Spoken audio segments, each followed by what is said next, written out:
President of the United States.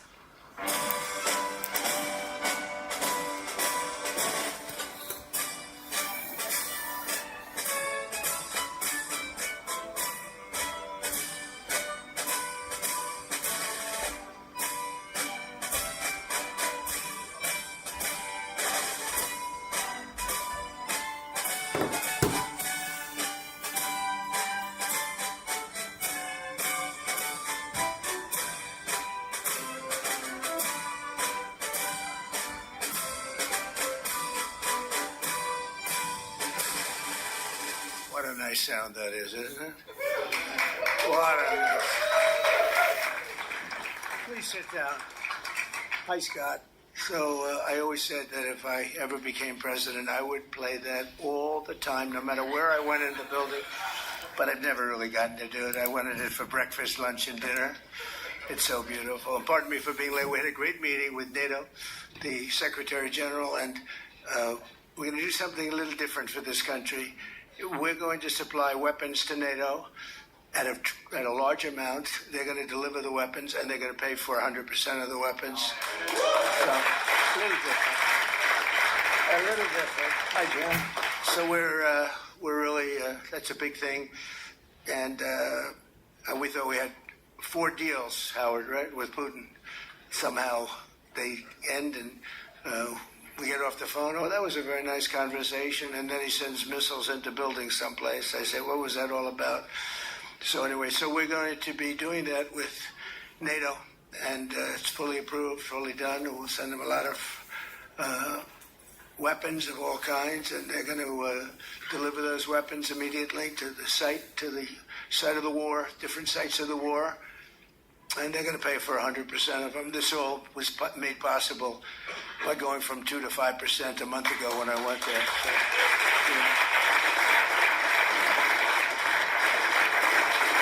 And those countries, those European countries, and I said, look, we have an ocean. It's not fair that we did, because under the Biden administration, we paid about one thing, because you have great business leaders here. It meant very simply that they were better negotiators than our president was.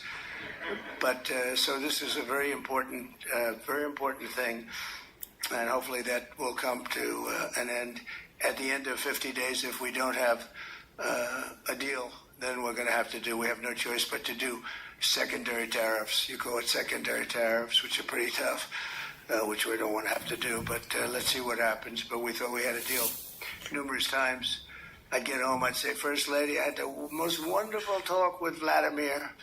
I think we're finished. And then I'll turn on the television, or she'll say to me one time, wow, that's strange, because they just bombed a nursing home. I said, what? So we don't like that. But I want to thank you all for being here, and welcome to the first ever White House Summit of Faith and Business Leaders. You're really some of the greatest business leaders in the country. When I looked at some of the names, I said, whoa, that's big stuff we have here today. In fact, before I was president, I would have been very intimidated, but now I'm president, so I don't have to. But today we celebrate the core values that built this country: freedom, hard work, risk-taking, and above all, trust in Almighty God. You're very much into God in this room, and it's very nice. You're business leaders who believe strongly. We have some business leaders that don't believe strongly, and somehow you and I don't like them as much. But I want to thank Pastor Paula White. She's been my friend for a long time. And John for convening this incredible group. You know, her husband's one of the most talented musicians in the world. Stand up, John. Stand up. Okay? I stole a couple of his songs for the rallies, and he never sued me, so I was very happy. But we all come from the same place, right? So it was great, and we appreciate it, John. Thanks as well to Treasury Secretary Scott Bessent, who's doing a fantastic job. He goes on television and he calms the market. I go on television, I rile the market, and I say, we better send him in there, Howard, right? The market's become so calm. Nice. You're doing a good job, Scott. Thank you very much. 简单 Make 简 any 单。 deals today? We got a lot of them, boy. I tell you, we have. But the best deal is just sending out the paper. You know, they keep saying, "Well, he hasn't made the deal." Well, we made a number of deals, but why isn't he doing deals? Because the paper is better than any deal we can make. Do you understand? The people in this, Kevin, they asked you that question this morning. You were great this morning, but they said, "Well, when is he going to start making deals?" The next time we could say, just every time he sends out a document that you have to pay 35%, 25%, or 50%. Or in one case, 100%. Those deals, you can't beat those deals, but we're still willing to talk. And they all, literally every country wants to make a deal. We're in a good position.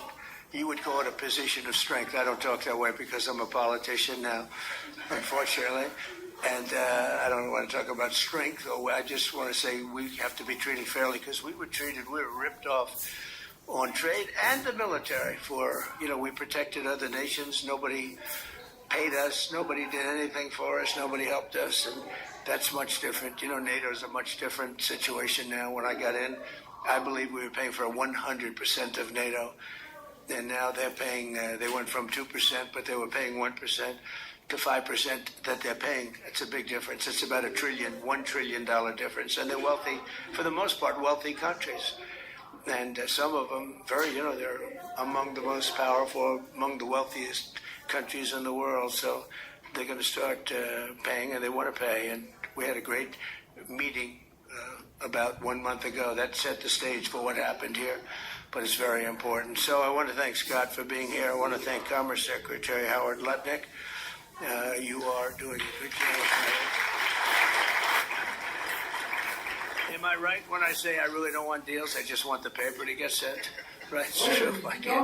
I don't know if this is on television. Yeah, it's always on television. SBA administrator and a great person, cabinet member, a friend of mine for a long time, Kelly Loeffler. Kelly, you're doing great. She's small business, right? She only does small business, but when you add it all up, it's the biggest bank in the world by a factor of about 10, right? She's doing a great job. And director of the White House Faith Office, Jenny Korn, who's also amazing. Thanks, Jenny. From the earliest days of our republic, these has guided the strong hands of American workers, builders, and entrepreneurs like really no other.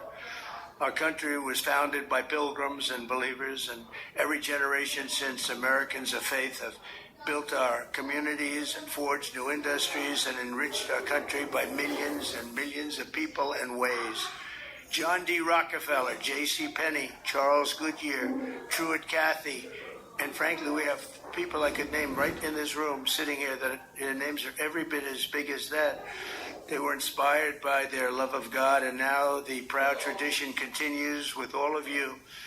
And this group reminds us, as a nation that prays is a nation that prospers.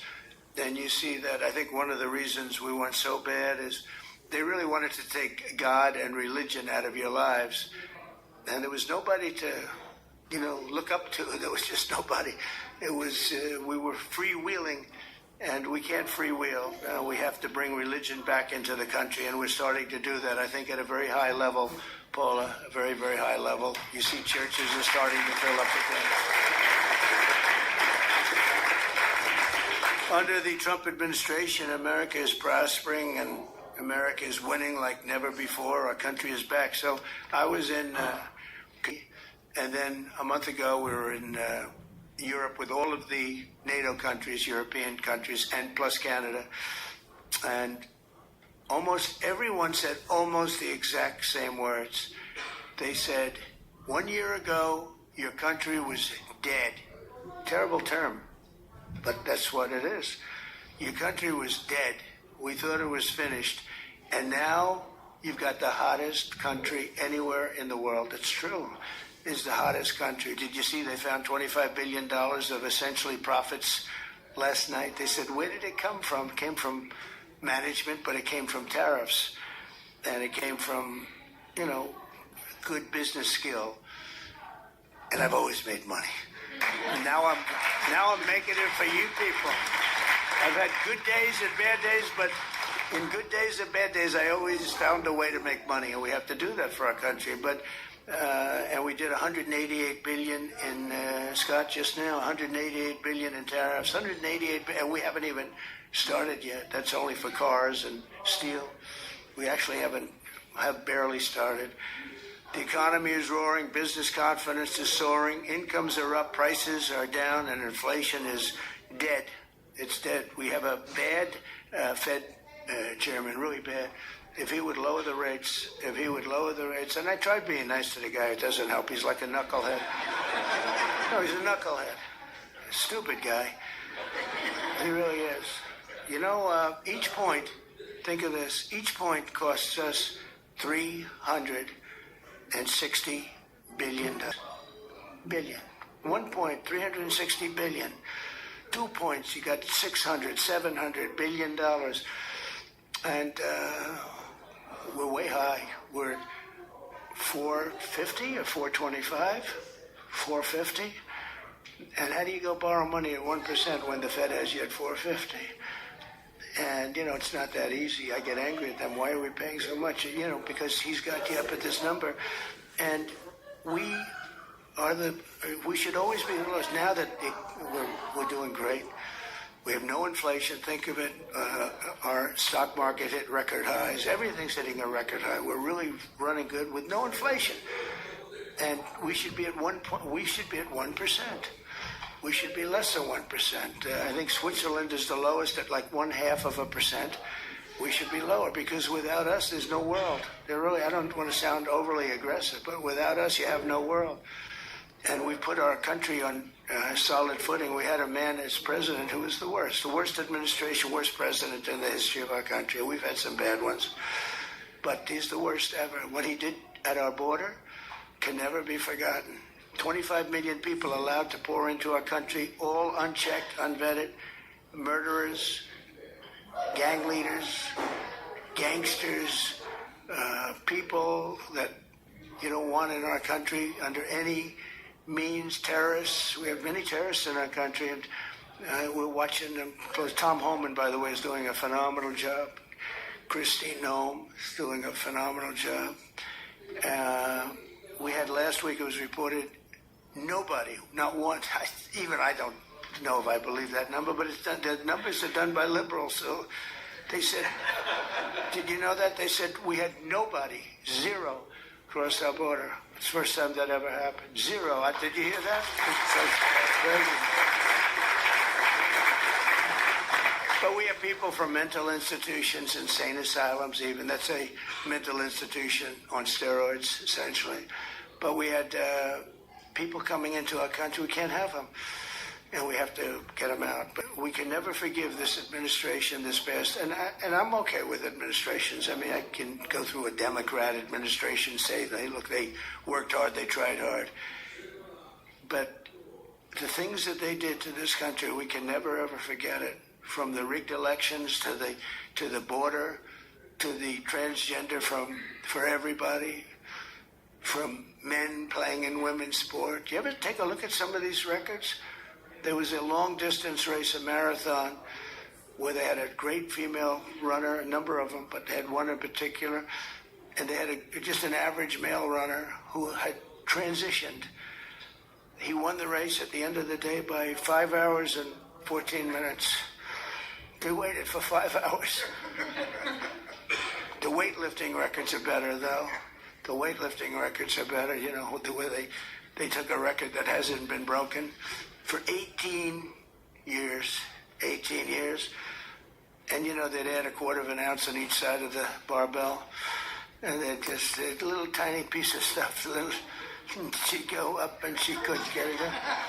And this guy comes along. Have you lifted before? Yes, at a low level. He was a low-level lifter as a man, but transitioned. And he goes up to that thing. Bing, bing, bing, bing, bing. Could have done it all day long. Broke the record by 119 pounds. The whole thing is crazy.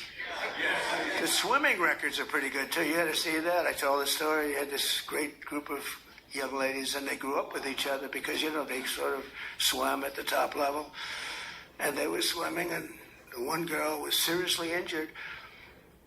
She looked left and she saw the same girls she grew up with, Kelly in California. Same girls, that young age, they sort of rise to the top.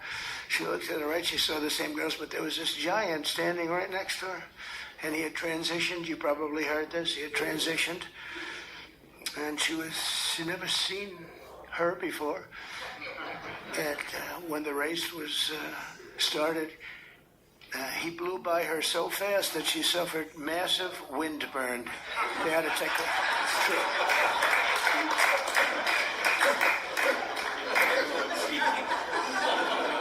And he got out of the race and he went had a little lunch and then he came back and watched the rest of the young ladies finish up.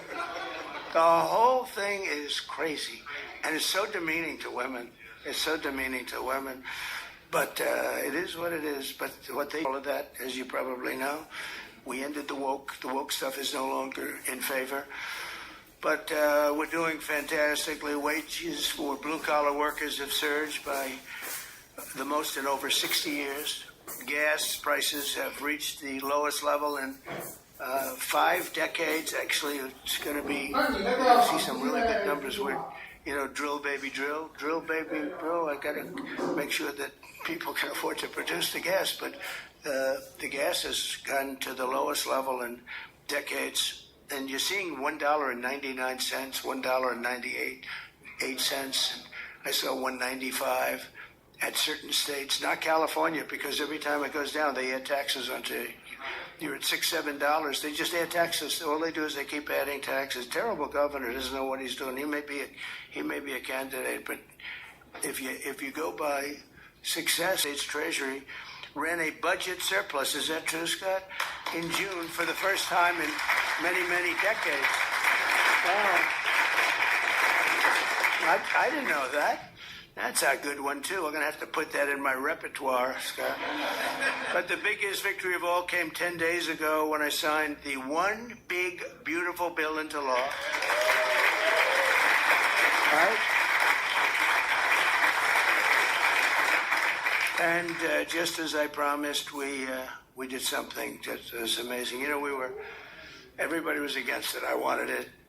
I know Scott and Howard liked the idea of it too, but it was very risky because they've never done anything like it in terms of the size. It's the biggest bill ever passed, of its kind ever passed, by far.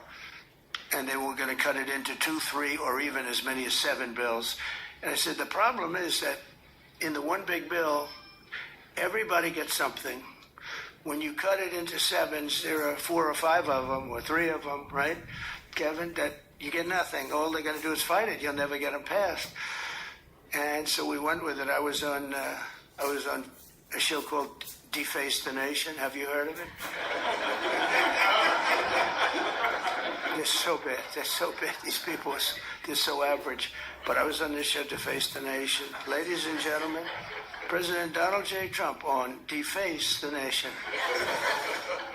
No, but they're all so bad. But we were on the show, and she said to me a question. She said, what would you call this bill? Would you want to have it called One Big Beautiful, or would you rather see it? I said, what I want is one great, big, beautiful bill. And Speaker Mike Johnson, John Thune, they were watching, and they said, what a great name for the bill. We actually ended up calling it that. We took the great out. I actually liked it even better. One great, big, beautiful. But they said, let's a little bit of a low-key. But we got to pass. But we got to pass because there's something for everybody. And there are things that people don't like, but you need them for the country. You have to do some things that are great for the country, but they wouldn't necessarily get the votes. And we got the votes. Think of it, not one Democrat vote. All the goodies that we got, not one Democrat voted in either the Senate or the House. And we're talking about tax cuts and business. So many different things that are so good, right? Not one Democrat vote went with us, not one. So we had to get almost every. In the House, we got 218 to 2. Think of that, 218 to 2. Nobody could do that. It's never been done. And that says, and we have Rand Paul Jr., who's a guy we call him Rand Paul Jr. because he always votes no. A guy named Massey. He always votes no. we had another guy who I helped very, very strongly, helped him with a very personal situation, got him through it. And he voted no. I said, thank you very much. I appreciate it. And then we went to the Senate, and you had, of course, Rand Paul, who always votes no. And they call him just say no. I think they think it's... No, I think and, you know, I got him elected. I had to go to Kentucky twice to do rallies to get him elected twice. But they forget. A lot of politicians forget. And then we had a couple of others. Susan Collins, she's another one. Just say no. She always brutal. And we had some people. Tillis, I guess, was a no, right? He was a no. And they said he was brave. He said no to the president, but he resigned the following morning. So anyway, that was terrible, I thought. But we couldn't lose more than three. We had three that said no, and so we won that 50 to 3. So it's pretty good. And the senator came over to me and said, "I can't believe you won the House." Great guy, this senator, Eric Schmidt, who's doing a great job. He said, "I can't believe you won the House." And he said, "Actually," so remember 218 to 2. We needed 3, so we could have lost 3, and we actually only lost 2. I said, no, actually, the Senate was tougher than the House of the 2. That question's asked to me, who was tougher? I'd say the Senate was tougher, actually, amazingly. It shouldn't have been. We had a slightly bigger margin in the Senate proportionally, but it was brutal. It was, they said, sir, we have 12 hard no's. You know, a hard no is not recoverable, right? This was at 2:30 in the morning. Mike Johnson called up. It could be 20, but it's at least 12. So, could you call them, sir? And I said, what time? I said, 2:30 in the morning. And we have to win, right? We can never give up. The people in this room, right? You never gave up. Mike's supporter right from day one, and her husband with a bad damn back, right? How's his back? Is he okay? Every time I see him, he's got a bad back, but he's got a lot of cash, so. A lot. He's got a lot of cash. But no, they're great people. Thank you very much. I do appreciate you. You were there right at the beginning, you know, always was there. But we have a situation where we call up these people at 2:30 in the morning, and I called up. I got along with them all great. I liked them, but they're tough. You know, they're congressmen. When you're a congressman for 20 years, or you're a senator for years, you're smart, and you're a survivor because you go through all sorts of hell. But I called up Congressman. I said, Jim, hi, Jim, how are you doing? And he said, fine, sir. I said, the family's good, yeah? He said, sir, you have my vote. I never said what I was calling about. I said, I do, thank you very much. But how do you know what I'm calling you about? Well, he said, sir, I've been your friend for 2.5 years. You've never called me during normal hours. So I assume that if you're calling me at 2:30 in the morning, you're not calling me to ask me how's the family doing. I said, yeah. So, pretty good. So I called up everyone. I think everyone with the exception of one had to speak a little bit. But I call up, sir, you have my vote. Thank you. Sir, you have my vote. Think of that. And we got 12 votes in a matter of, I called back 20 minutes later, I said, you got all the votes. That's spirit, right? That's spirit. They wanted to maybe hear, they wanted to have a little love. You know, the sad part is that some of the best people are the people that don't get any publicity because they mentioned whose names I just mentioned. You got to go through hell. And the ones that are really good and they love the country and they're doing right. I mean, what's the alternative? You know, the alternative here, you're getting the biggest tax cut in history. And with the Democrats, you're going to have the biggest tax increase in history. Now, we could go into 100 other details. They're equally as crazy. So I said, so what's the difference? So you're going to say no, and you're going to have the biggest tax cut in history this way, and you're going to have the biggest tax increase the other way, and you'll probably end up in a depression, because if you ever did that, it would be a shock to the whole world. That's what happened in 1929. I said, so you're going to vote for the other side? Well, sir, I'll do what's really appropriate. You know, they're losers. But you have that.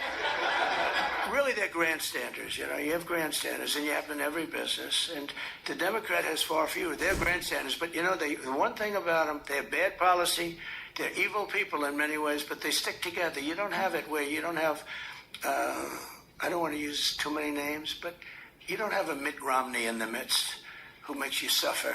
You don't have some of the people that I mentioned too hard. They make it so hard. And the alternative is one of two things. You can either get all these things and make the economy strong, or you're going to literally have perhaps a depression where you people so rich, so beautiful, so nice to look at will be totally busted. And let's see how long your wife stays with you. You're beautiful. She'll stay with you for about 3 weeks and she'll say, darling, I can't take it anymore. I can't take it anymore, darling. I'm leaving you. I said to one guy, he's a very, very unattractive man, but he's smart and he's rich. And I said, you better hope we get this thing passed because your wife will be gone within about 2 minutes. He said, you're right. But so we had a tremendous success, the biggest tax cut in American history, the largest spending cut in American history, and the largest border security investment of all time. And again, we're doing great on the border. I almost say, why do we need it? We have such good numbers, but you need it. I built hundreds of miles of border wall. Without that, you could have never had the results that we had. But to lift up the American family, we increased the child tax credit and made school permanent. We made it all permanent, the school choice, and we expanded school choice. And for every newborn child, we created what's called the Trump accounts. And this was Michael Dell. I don't know if Michael Dell's here, but Michael Dell, well, you tell him I mentioned his name because it's true. He would call me for 3-4 years. I didn't know Michael. I just know he's a great success story and a great guy. That's all he talked about was the account where you put $1,000 in, as a baby is born, $1,000 into an account, and you let it be invested by, I guess you pick out some good money determinant or fund or index. And I guess at a certain age, like when they're 30, goes earlier than that, but when they're 30, they're supposed to have like $75,000. That would have a huge impact on their lives. And it could even be more than that. So that passed. And, it's funny, that was one of the easiest things we had to get passed. Can you believe it? I thought so many people loved it. They actually call it the Trump accounts, and I didn't fight for that name, right? I didn't fight for that. I said, that's a very great honor. But Michael Dell was amazing. That's what he said he's going to invest billions of dollars doing it for children. He's going to put a lot of his money into it.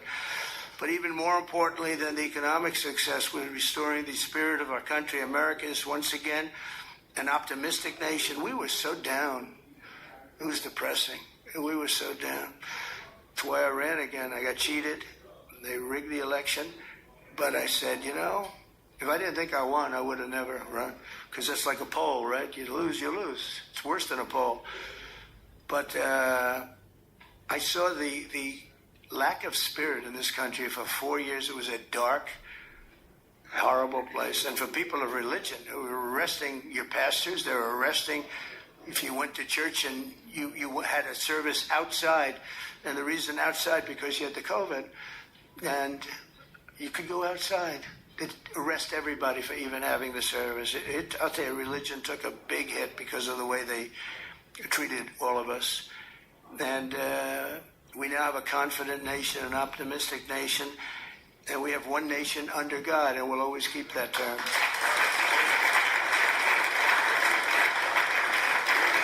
And we're bringing back, very importantly, and not just evangelicals or Protestants or this, all religions, we're bringing them back into our country. As president, I've ended the radical left war on faith, and we're once again protecting religious freedom like never before in our country. We're protecting it like never before. We're getting rid of the Johnson Amendment that didn't let the pastors and ministers and everybody speak about politics. Now you're able to speak about politics, Paula. You can say, I don't like that guy, and they don't take away your tax-exempt status. They take away tax-exempt. And I'll tell you, remember when that started? It was at the meeting room before I ran, 2015, a year before the election. And I was with 50 faith leaders. They were great, very well-known people, mostly Protestant, but you had rabbis. You had an imam, 2 imams. And we were talking, and I said, I'd love to end. And they looked at me. I'd love to have your endorsement. We have such respect for you, and you control it really very powerful. Remember that? And I said, what's wrong with these people? I didn't know. Remember that? And I said, what's wrong with these people? I didn't know about the Johnson Amendment. Don't forget, I never did this stuff before. I was on the same side as you. You write contributions to the Johnson Amendment. And I called Paula and Jenny. 天哪，不就是我觉得他就纯粹是一个群 When I said I'd 不 want 群 your 利。support, your political support and endorsement, they looked at me very weird. What's going on? Well, sir, there's a thing called the Johnson Amendment, and if they even speak about anything having to do with politics, they will immediately take away their tax-exempt status. And if they lose the tax-exempt status in your world, that means you might as well close up your church.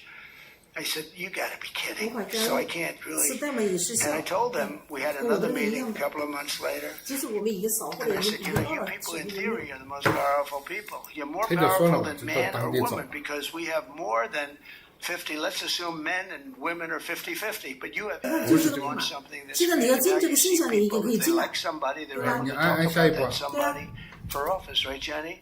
We're able to talk about a certain politician that has your values and likes your religion. That's okay. And we got that was Lyndon Johnson, a very powerful guy. And he had a problem with a pastor, I think, in Houston. And the pastor was not a fan of his. And he put the clamps on the guy. He really did. Amazing, actually. And we opened it up. I looked at him, and we're up 68 stories in the air at Trump Tower. In this beautiful conference room, I look down, I see people walking up and down the street. I said, that means that person walking up and down the street, any one of them have more power than you do because you're not allowed to even talk about it. You were even afraid to talk about it. But they're not afraid any longer, and I think they appreciate it. As president, I've ended the radical left war on faith, and we're once again protecting religious freedom instead of destroying it. And God is once again welcomed back into our public square. It's very important.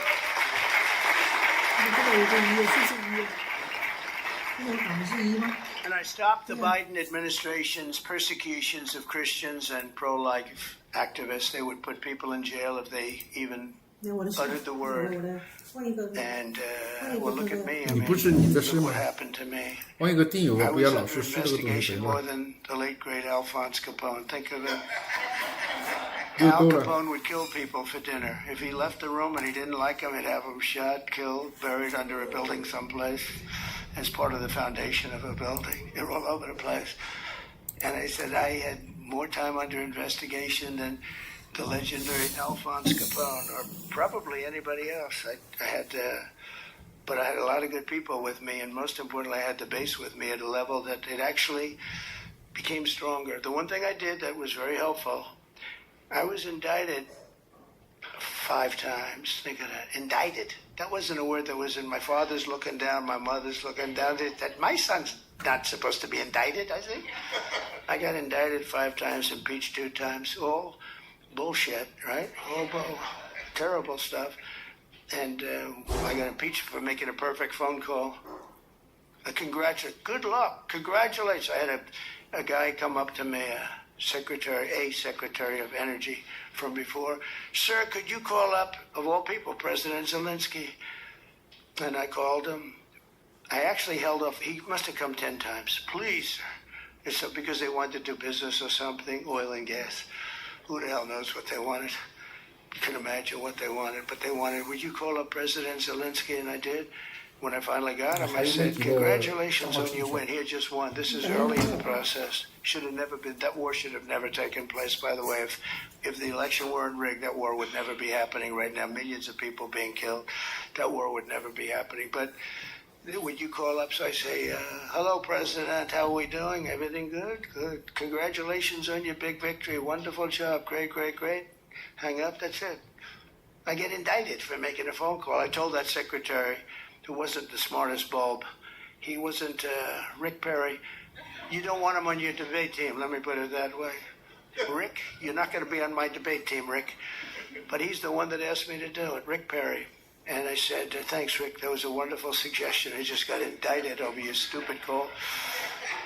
This is what we have to put up with, right? This is what we have to do. We have to put up with things. But it's been been an amazing period of time, and we've straightened out so many bad things in this country. I created a Presidential Commission on Religious Liberty and established the Department of Justice Task Force to eradicate anti-Christian bias, because you have a very big anti-Christian bias that you don't think about and you don't hear about.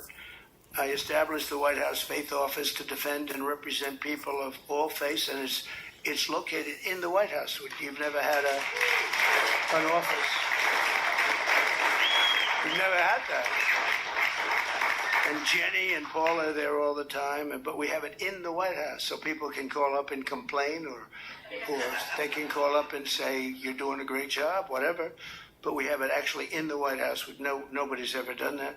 We've restored the fundamental principle that God created two genders, male and female. That was a tough one.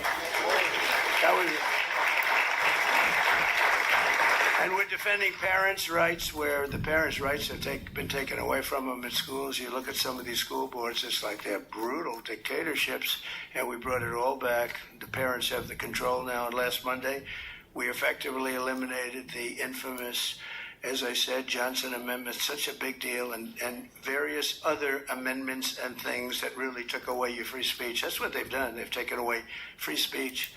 I also want to recognize the incredible contribution of our great First Lady, Melania, and she says hello. And Melania did the supporting children and our foster care system. She visits a lot of children, a lot. Yesterday we went to the game, at the soccer game. I don't know if you saw it in the Meadowlands. It was incredible. She's always thinking about the children that have a hard time reach their fullest potential. And a nation that we love so much, and I know that everyone lives by that same sacred principle. The people in this room do, I can tell you. I hate when I see complainers, people that complain and they don't do anything about it. Like, in many cases, the media, not all of the media. I must add something because we won in Atlanta. I think of it, we won every swing state. We won by millions of votes. We won the popular vote. We won there's a district vote that's very interesting. It's where the whole map looks red for Republican, by the way. Came out, I think it was 2,750 to 505. Think of that. That's broken into little districts, little areas. But we have a hidden press, and the real hidden press and the hidden vote is the people and the word of mouth. Word of mouth is more important than the press, and they see what we do and they see how we do it. I want to thank all of you and your great communities, and it's a blessing to our country that you're here, and a blessing to our country that you become so successful and so great, and people look up to you. Have no idea. People in this room, that's something great. And you're all believers. I think, Paula, you wouldn't have invited people. Not a lot of. Is there an atheist in the room? Any atheists? I don't think so. I wouldn't want to raise my hand to be in big trouble. Now you invited all people that are outstanding in faith and success. It's a very noble group. It's because of the patriotism and goodwill of citizens like you that America remains strong and faithful and free. And together we're going to continue the fight for Judeo-Christian values of our founding fathers. We'll grow our economy, we'll defend our sovereignty, we'll protect our children. When you look at the job we did, I was just thinking, because President Putin said it to me, and other leaders said it to me, when they looked at those B-2s go in, and think of it, they flew for 37 hours straight. We had 52 tankers, the gasoline tankers, and they rode along with them at different aspects, and they refueled, and not a screw was broken, not a mark was on those planes. Every engine was perfect. When they landed, they were just as good as when they took off. Think of that, 37 hours and about 40 minutes through a very rough territory. And those machines worked incredibly well, and literally not a problem. And when I honored the flyers, we did it last week, I also honored the mechanics, the people that took care of those machines. And I said it's equally important. And you compare that same country, you compare that with what happened with Jimmy Carter. It was a situation. The helicopters were coming down, and they were crashing, and the men were all over the place trying to get the hell out of there. It turned out to be a hostage situation and horrible thing. Probably it was one of the things that cost them the election, certainly. But when you think of that and you see this was, in terms of perfection, they think it was a perfect military. We sent the planes to Guam. Everybody thought we were flying to Guam. And they said, oh, they're going to Guam. Well, Guam's out of the way. But at the same time, we had some others going a different direction. And I watched horrible CNN. You know, you have to watch sometimes your opposition, and they are opposition. And I saw that they had basically the plans of when we're going in, when we would be entering Iranian oil airspace. And I said, you know, that's weird. And I called the general, Raisin Kane. He's fantastic. I said, General, and Pete Hegseth, I said, I'm watching newscasts where they're saying what time you're taking off tomorrow and what time we're going to be entering the very dangerous airspace, the worst air space anywhere there is, anywhere that in the world. I said, what do you think? Sir, we'll be fine. We blow them away, we'll be fine. Because we know they want those B-2s with 7, and they were surrounded by a lot of great planes. F-22s, the most beautiful plane ever built. The fighter jet, F-35s. They had a lot of different planes going with them. I said, but wouldn't this surprise be better? Yeah, it would be better. I said, well, then let me cancel it. And let's make it at a different time. So the day before, you know, I canceled it. And I said, I'm canceling it. We'll do it sometime within the next 2, maybe 3 weeks. I'm canceling it. And then I had a meeting, and I said, I have an idea, because I got slightly big coverage, to put it mildly. So everyone knew it was being canceled. I said, let's leave at the exact same time we were supposed to leave, the following day. And we took off, and that's when the planes went out to Guam and this and that, and we took off. And that was the only time, and they said it, that was the only time they knew we wouldn't be coming in, was the exact same time that I came. I said, let's do something. And they flew in, and they were stealth, incredible planes. They were stealth. And they hit every bomb, hit their mark. Every single bomb hit the mark. It was unbelievable how they did it. And then they said, skedaddle. Skedaddle means get the hell out of there. They had to get out of that airspace. But it was an amazing thing, and I think it was so great for our country in so many different ways. You know, you see so many incompetent people, like the way we left Afghanistan with Milley and all these incompetent, stupid people. And Biden, I mean, it was him. Leave everything behind. We'll leave jets behind. I said to Milley, I said, so you mean to tell me, because I was going to leave. We would have left earlier than them, but we were going to leave with dignity and strength. I said to Milley, you mean you want to leave a jet fighter behind? Sure, it's cheaper if we do that. I said, wait a minute, give me a tank of gas and I'll fly it to Pakistan, or I'll fly it to someplace, or I'll fly it back home. Why is it cheaper? Oh, it's just cheaper. That's when I realized the guy was grossly incompetent, okay? He's telling me it's cheaper to leave a plane than it is that planes cost $150 million apiece. Let's leave it, sir. It's just great. And they did. They left all, you know, I was taking everything, but they left it behind. But when you look at what happened and compare that to what we have now, we have a real great machine. I rebuilt the military in my first term, and we left some of it to Afghanistan, Taliban. And they have their parades. I hate those parades. Every year they have a parade wheeling down our equipment on some very unattractive street. That's, you know, their Fifth Avenue. They show our equipment going down. Just it's getting older and older. But we're going to be working together to protect our children, and with the grace of God and blessing of providence, we will lead our country to heights that it's never seen before. I think we're going to be more successful in many ways, but I think we're going to be more successful than we've ever. 他这个楼下好像有一个面条店是吧？是中国产的吗？他们这里有一个摊贩的，我记得是以前去过的，很多摊，有面条啊什么。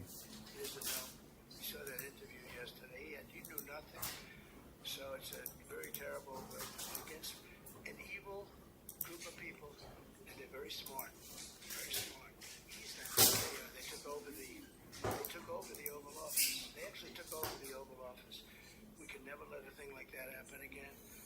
So, Paul, I want to thank you very much, and I want to thank Jenny, and most importantly, I want to thank the people in this room. You really are incredible people, an inspiration to our country.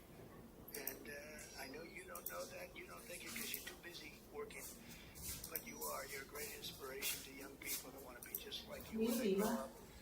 And thank you very much for being here, and it's a great honor. And Paul, I think you're going to say a prayer. I'll stay with you while you say your prayer, okay? And thank you very much, everybody. Thank you. Thank you very much.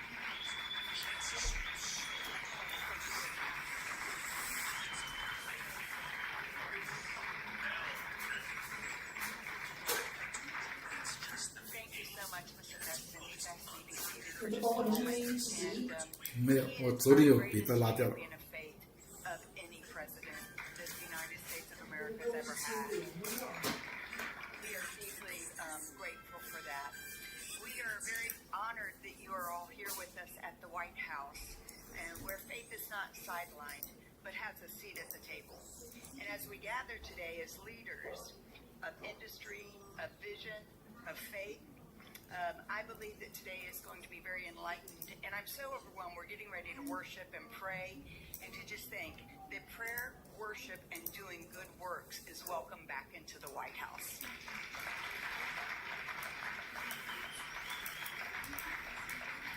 President Trump is a historic and a bold move established the White House Faith Office to recognize some simple truths: that America is strongest when faith is engaged and not silenced, when believers are activated and they are not isolated.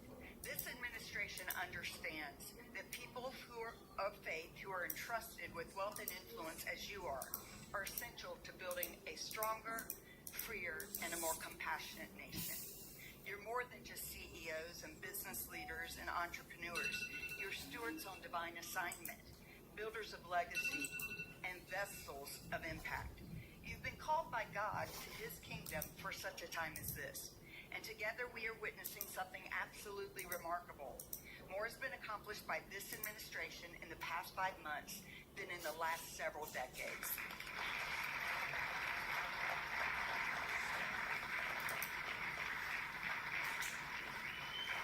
And that is due to the leadership of the Trump administration and the great team he has assembled.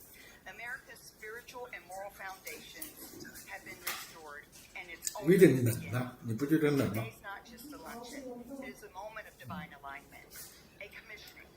And we believe that God is raising up business leaders who don't separate faith from enterprise, but who see their platforms and their pulpits as their businesses and instruments for eternal impact. Let us pray. Heavenly Father, we come before you with great reverence and expectation. Your word declares in Isaiah chapter 43, verse 19, "Behold, I am doing a new thing. Now it springs forth. Do you not perceive it?" Lord, we perceive it. We see the stirring of your hands, reviving hearts, reforming systems, raising up leaders at this very hour. We thank you for our great president, President Trump, for his life, his courage, his clarity, and an unwavering defense of faith and freedom. May your wisdom guide him and your protection always surround him, according to your word that does not return void. In Psalm 89:21, that you say, "My hand will sustain him, and surely my arm will strengthen him." We bless every person in this room, those you've entrusted this wealth, strategy, and vision to, according to 1 Timothy 6, that you tell us to not put our hope in riches, but be rich in good works, generous and ready to share. So they are your Josephs in Egypt, the wise stewards in famine. They are your Daniels in Babylon, the unconscious, and your Lydia in Philippi, the ones who expanded the kingdom. Let this be more than a meeting. Let it be a movement where we come together and converge to bless communities, care for others, and reach nations, empowered by your purpose and your grace. 它这个房子倒是真大。 Time and talent. For thy kingdom come, thy will be done, in Huh? the earth as it is in heaven. In the mighty matchless name of Jesus, we pray these things and come in agreement. Bless this food and bless everyone. And everybody said, amen. And by the way, it is Secretary Howard Lutnick's birthday, so I'll wish